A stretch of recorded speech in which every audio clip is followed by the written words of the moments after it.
большое. Вам спасибо.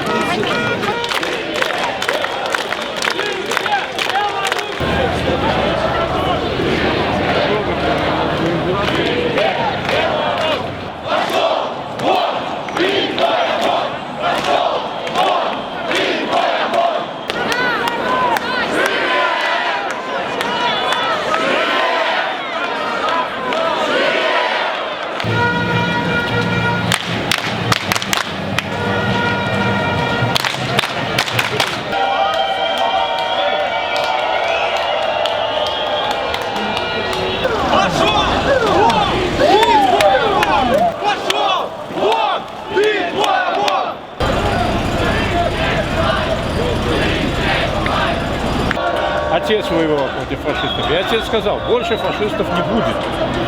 О, Вы же понимаете, стоите. что если бы люди захотели пройти, они бы прошли. Это просто смешно. Сколько стоит?